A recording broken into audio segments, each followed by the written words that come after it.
KW Continente presenta los análisis y comentarios del ingeniero José Isabel Blandón y Fernando Correa. Muy buenos días, Panamá. Hoy es lunes 17 de enero. Usted está viendo Next, Canal 21. Nos escucha por KW Continente. Un día en que vence ese ultimátum dado a las 5 de la tarde, hasta hoy a las 5 de la tarde, dado por el gobierno a Minera Cobre Panamá, sobre la propuesta presentada el pasado jueves por parte del ministro de Comercio. Vamos a hablar de eso. Vamos a hablar también de ese gabinete que habrá hoy, un gabinete extraordinario. Los casos de COVID totalmente fuera de control. Ayer 36% de positividad. Pues, ustedes vieron los números que faltaron del jueves. Jueves y viernes casi fueron gemelos, con más de 9.000 casos, 8.000 y pico de casos el sábado, 7.500 con 36. La positividad cada vez aumentando más. Sigue dándonos tregua en ocupación de la UCI, pero pues los números aumentan poco a poco. Un día también en el que pues, el MINSA estuvo moviéndose el fin de semana pues, con una mega fiesta en Toabré, que fue suspendida. Un día en el que el Real Madrid se corona campeón de la Supercopa, allá en Riad, en un partido bueno, que le gana al Athletic de Bilbao, y Panamá, en extremis, empata. Ayer en un juego contra Perú, un juego amistoso, donde pues, siguen sirviendo las técnicas de Thomas Christiansen. Don José. Buenos días, Fernando. Buenos días. Buenos días a toda nuestra audiencia que nos sigue en KW Continente Radio y en Canal 21 Next TV. Mucho que informarles para que usted decida. Oiga, Fernando, la primera cosa. Qué hermosa luna sobre la capital. Una luna llena, produciendo un espectáculo de regalo de la naturaleza para que usted levante el ánimo. Mire por la ventana, levántese un poquito temprano, mire ese espectáculo, llénese del espíritu, sobre todo en tiempos. En tiempos de pandemia, ¿cómo nos hace falta esas cosas? Lo otro es el empate de Panamá. Panamá 1, Perú 1. Perú estaba jugando con 4 o 5 jugadores 4 o 5 de su selección. Desde su selección que juegan en las grandes ligas del fútbol. Así que merecido empate, 1-1, eso es un buen entrenamiento. No, más que un buen esquema, Panamá tuvo oportunidades de gol. Pues, jugamos bien, jugamos con altura. Eso es importante. Esas son dos noticias importantes. Pero ahora que hablamos de juego, ¿se acuerda del tenista Novak Djokovic? Bien, llegó, un tribunal le concedió la libertad después que había sido detenido. Cuando yo escuché al primer ministro Morrison de Italia hablar con firmeza sobre esto, y un país, un continente, porque Australia es un continente, sí, que ha tomado medidas severas contra el COVID, y descubren que este caballero, jugador, ha mentido sobre sus condiciones, lo expulsaron por unanimidad de Australia. Porque estos megaestrellas se consideran que pueden ser inmunes. Bien, esto le va a ser difícil. Creo que la Corte australiana falló con la información que disponía. El ministro de Migración australiano le aplicó la medida, lo detuvieron y lo mandaron. Ya no está. Djokovic. Arranca el torneo sin él. Y otra noticia importante que usted debe anotarlo por allí. ¿Usted se acuerda de Benjamín Netanyahu? ¿Se acuerda de él?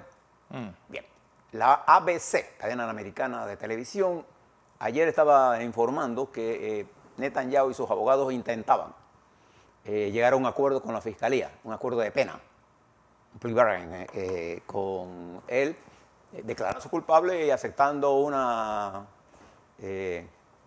pena que lo inhabilitaría. Esta es la información extraoficial. Por 7 años para estar en política, lo que significa que lo sacaría del todo de la política. Y si ya se rumora sobre esto provocó ayer el debate interno en Israel, porque la gente piensa que Netanyahu, no se merece un acuerdo de pena por los casos en que está. Eso está en Israel. Si él llega a un acuerdo, si es que llega, esto tendría como consecuencia que el partido Likud tendría que restablecerse y le costaría. Esto tiene un proceso. Cuando usted pasa por este tipo porque Benjamín Netanyahu es, digamos, a ponerlo así por una comparación nada más. Netanyahu en el escenario de Israel es el Uribe de Colombia. Sí. más. Hombres que jugaron un papel importante por décadas. ¿Le parece la comparación? Es una analogía. En la bastante. analogía, no estoy diciendo que es exactamente igual, pero hombres que tuvieron impronta, sin duda alguna. De los últimos 30 años de la No política. solamente en su país, en la región. Es verdad. Sin duda alguna. Bien. Este desarrollo nos lleva a otro hombre que se encuentra entre las cuerdas y que acaba de diseñar una estrategia poco complicada. Boris Johnson, es lo que se conoce allá en Inglaterra como el Partygate. Sí, el Partygate. Partygate. Entonces, el señor Johnson se encuentra acosado por su propio partido conservador. Y fíjese cuándo se inició esto. Esto se inició por allá como el 20 de mayo, cuando el periódico The Sun de Inglaterra publica una foto del ministro de Salud Pública, Matt Hancock, besándose con una asesora del Ministerio de Salud. Y después publica el video, o sea, la foto y el video de ellos haciendo un romancito ahí en las oficinas públicas, en Inglaterra. Y eso, cuando se divulga, provoca la renuncia de este ministro. Precisamente en el mismo momento que él había anunciado cierre del país y pérdida del contacto personal, mantener la distancia, él se estaba besando ahí. Ahí arrancó toda una serie de divulgaciones que han hecho gente desde adentro. Solo la gente que está adentro puede sacar esas cosas. Y entonces después entra en todo esto de divulgación de fiesta. El ministro dijo que él no estaba tomando, después dijo que sí. Y entonces ahora viene con una política para que no se tome trago en Downing Street. No sé cómo van a hacer los ingleses, porque los ingleses toman a morir. Si eso hubiera sido por Churchill, él muda la embajada al 11, no al 10. Sí. Chupando, porque Porque además es una tontería. es una tontería.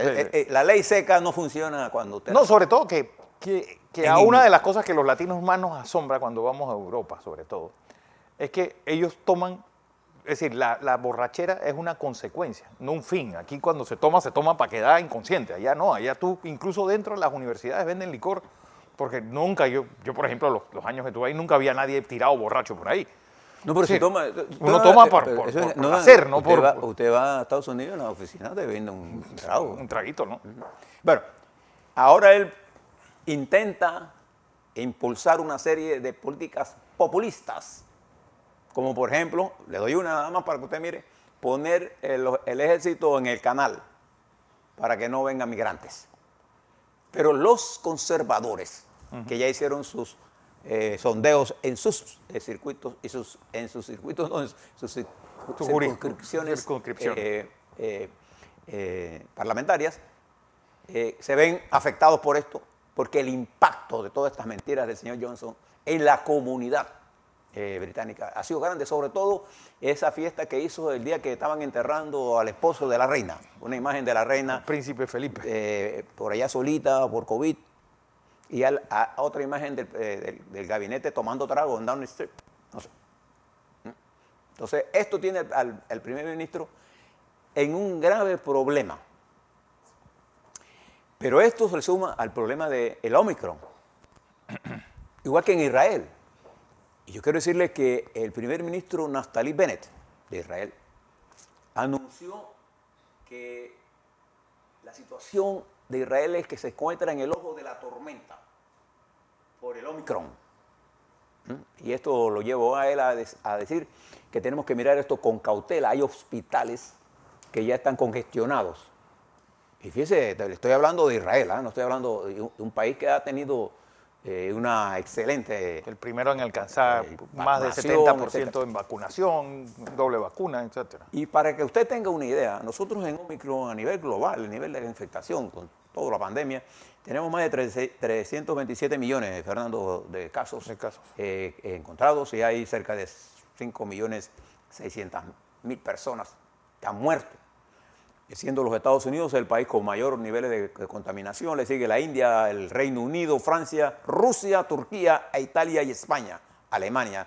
En nuestro continente, Brasil, Argentina, Colombia, México. Brasil con 23 millones, estoy redondeando en infectaciones, con 621 muertes. 321.000 muertes.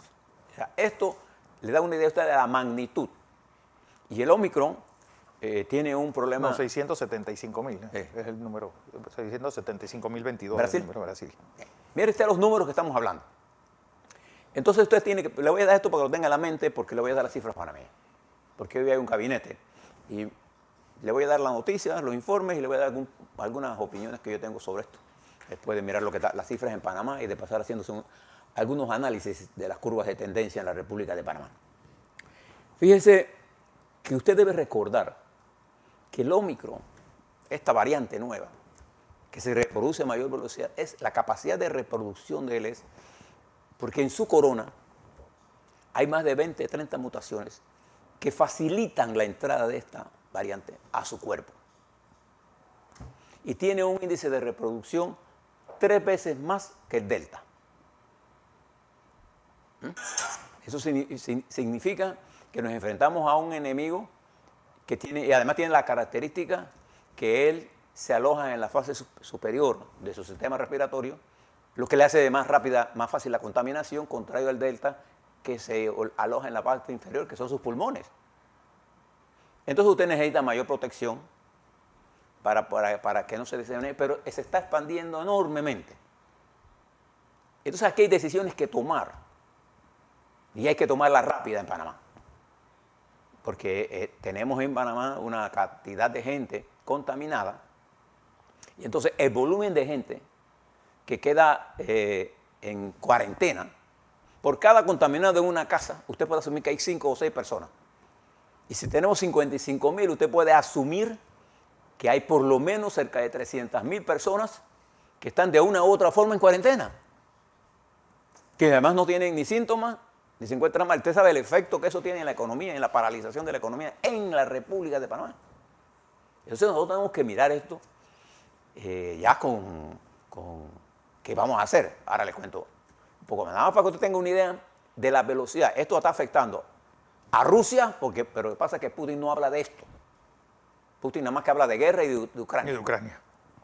En Rusia, que vende vacuna pero no vacuna a su gente.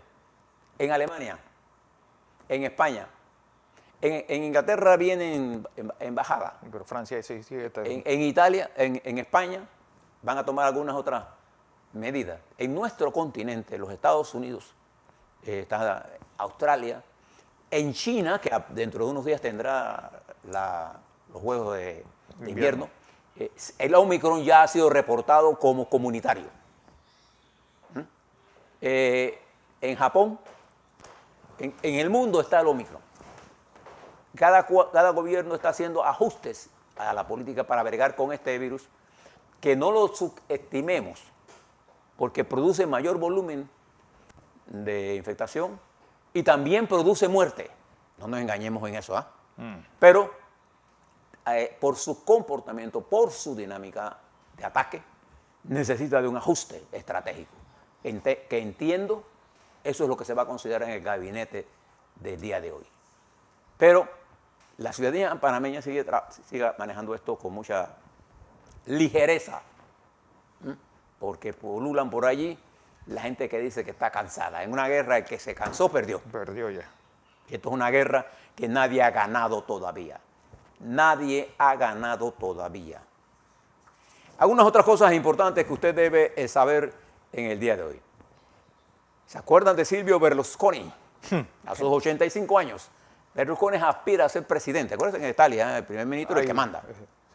El presidente, el jefe de gobierno es el primer ministro. El presidente es una figura importante, porque es una figura que tira línea, y conociendo a Berlusconi, él va a meter la cuchara en todos lados.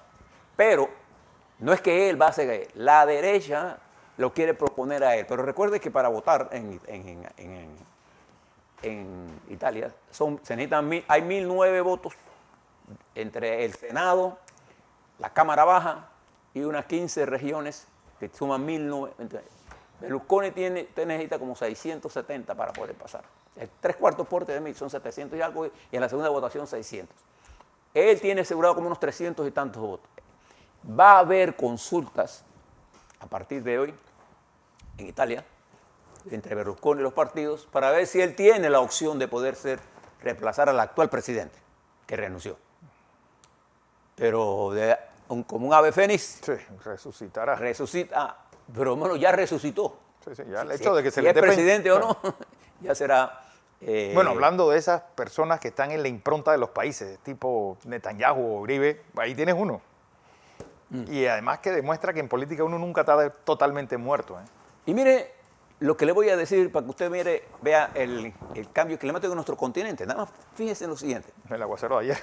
En Paraguay, bueno, aquí estamos en la niña. Sí, estamos en de hecho una lo vamos a especie de tener, pero en Paraguay, en el río Paraná y en el río Paraguay, el caudal de esos ríos ha bajado tanto que hace imposible el transporte pluvial, que se usa mucho.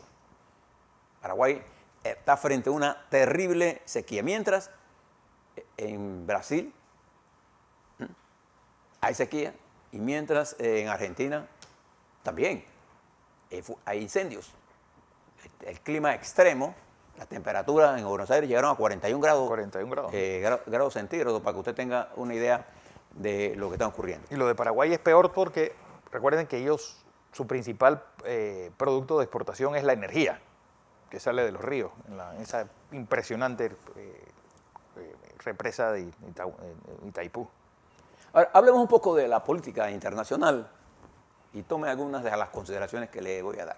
Recuerda, la semana pasada fue una semana intensa en negociaciones entre Europa, Rusia, OTAN, Rusia, Estados Unidos, Rusia, la OTAN, Estados Unidos, Rusia, por Ucrania. ¿Se acuerda de todo eso? Sí. Y China jugando el papel que los Estados Unidos jugó con Kissinger. ¿Se acuerdan? Cuando estaba enfrentado Estados Unidos directamente a la Guerra Fría con Rusia, con la Unión Soviética, ¿qué hizo Kissinger? Impulsó las relaciones diplomáticas con China y aisló a Rusia. Y se enfrentó a Rusia 1-1. Ahora, el señor Vladimir Putin lanzó una estrategia global para posesionar a Rusia en el centro del universo y lo tuvieran en consideración con un efecto enorme en la política interna mientras él consolida su poder local erosionado por los pocos avances reales en el desarrollo económico equitativo de su país. Ahí lo que hay es multimillonarios de verdad, una oligarquía financiera enorme. Y Putin quiere darle a Rusia esa que tiene importancia para él internamente. Todo esto que usted está viendo de él sentado con Europa, a él lo beneficia sin duda a Putin.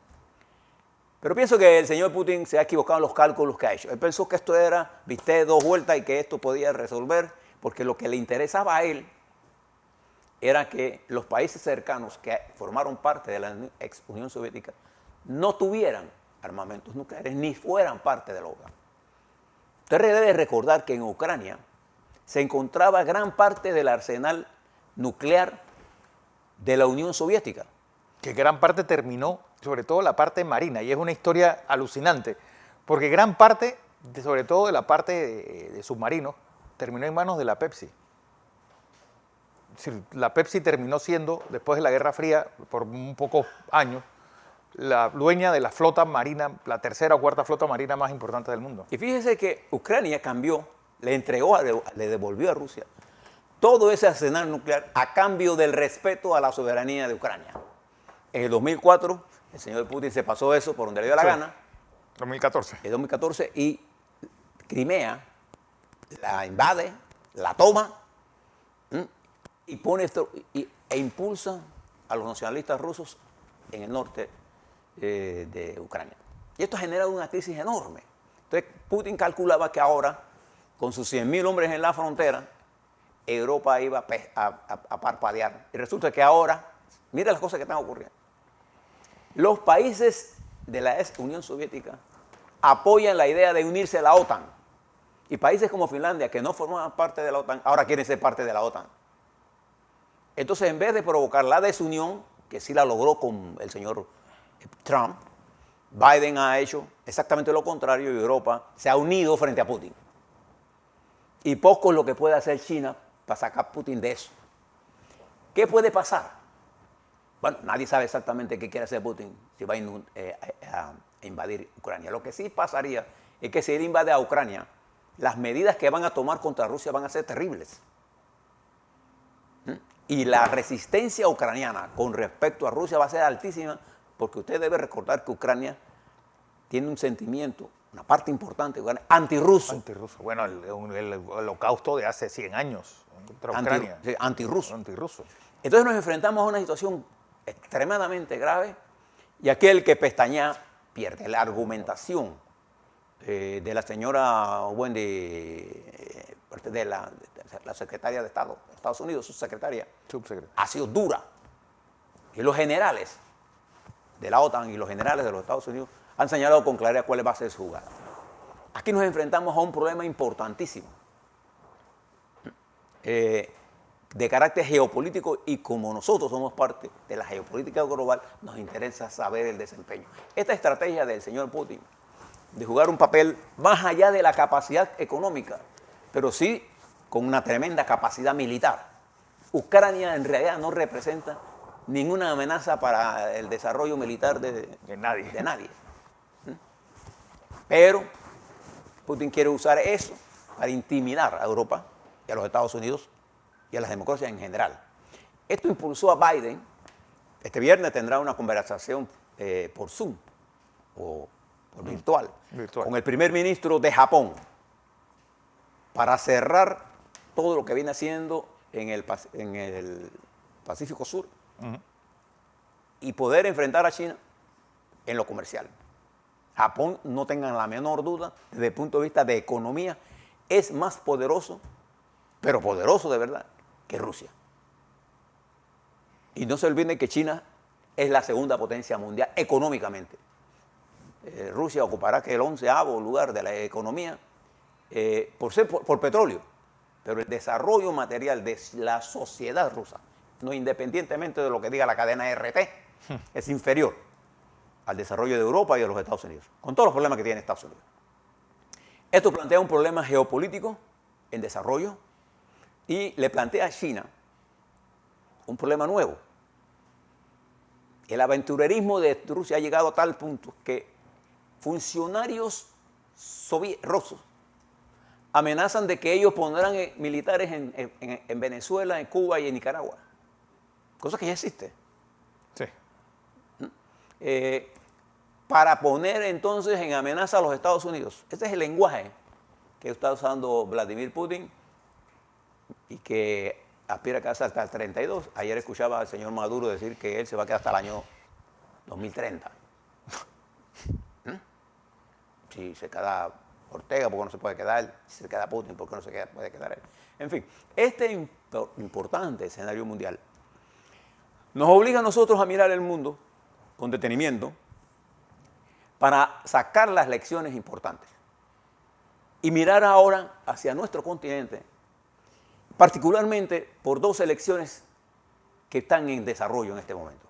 Una, lo que está pasando en Costa Rica, que nos debe preocupar menos porque las opciones que pueden salir de ahí, salvo la de Alvarado, el evangélico, con las posiciones que tiene, el resto de la sociedad se mueve hacia el centro derecha. En la izquierda, Fernando, en cualquiera de sus manifestaciones, de cualquier tipo de izquierda que usted pueda pensar, en Costa Rica no tiene mucho espacio. No. Ahí se mueve fundamentalmente los partidos de centro derecha. Hoy encabeza la potencialidad de ir el Partido Socialdemócrata, del Partido Liberal de Liberación Nacional y el Partido Social Cristiano, de centro derecha. De manera que ahí. El otro que sí nos debe llamar la atención es lo que está ocurriendo en Colombia. Ante el rechazo al candidato de Uribe, el señor Zuluaga. El señor Uribe ayer ha venido empujando todo. Él se va a mover por todo el país, dice. Él va a hacer campaña por Zuluaga. Y ya comenzó el arranque. No hay cosa que le haga más daño a Zuluaga que Uribe. El uribismo viene en decadencia. Y esta posición de Uribe lo que está haciendo es sacando un porcentaje de la votación de derecha, y al final lo que podría pasar en Colombia es que dos fuerzas de izquierda se disputen entonces la presidencia en mayo. Recuerde el calendario colombiano. Ya están en elecciones, en enero arranca el proceso, en marzo hay elecciones legislativas y las encuestas para escoger finalmente los candidatos. Petro ya es un candidato. Y las elecciones presidenciales son en mayo. Esa elección le debemos prestar atención porque Colombia, además de ser frontera nuestra, es un importante país para nosotros, en la que nosotros tenemos que definir nuestra política con respecto a Colombia, mientras Venezuela se mueve en una dolarización. La revolución chavista ha parado en ser una dolarización, en un proyecto político militar de derecha y de élite, en donde lo que menos cuenta son los venezolanos, ¿no? Entonces, allí pasa de todo. Y nuestro continente se mueve entre los conflictos de Boric en Chile, que todavía no llegó al poder, pero ya una Corte Suprema suspendió el proyecto de explotación de mina de litio. Entre los problemas que tiene Bolivia, que es el más estable, los problemas graves que tiene el presidente Lasso, con una baja popularidad y sin control de la Cámara, los problemas que tiene Castillo, sin control de la Cámara y sin política. No hay nada peor que no tener política. Y los problemas del señor AMLO, que cuesta definir hacia dónde va el México, o el México, el que él tiene en la cabeza. En ese marco nos desenvolvemos nosotros, con opciones, pero decisiones que debemos tomar. En esos le vamos a hablar a la vuelta. Vamos a hablar sobre COVID, Fernando, vamos a hablar sobre la vacunación. El presidente ha llamado a un gabinete para ver el problema de salud pública. Le vamos a dar las cifras y le vamos a dar algunas apreciaciones de cómo está manejando esto y el efecto que tiene lo que está pasando actualmente. Esta excesiva gente aislada por vacunación, por Omicron, nos está llevando a un fuerte efecto en la economía del país. ¿Qué se espera de hoy lunes a las 5 de la tarde? Usted nunca apueste a que las cosas se van a resolver de un solo mazazo. Los procesos toman su tiempo. Ahora le hablo sobre eso. Y es cierto que la propuesta de Panamá, que presentaron el jueves el señor ministro de Comercio, es igual a la chilena, que Chile tiene una cosa diferente. Ahora le hablo un poco sobre eso y le adelanto que el Partido Panameñista decidió, precisamente por Omicron, posponer sus elecciones para el 20 de febrero. Así es.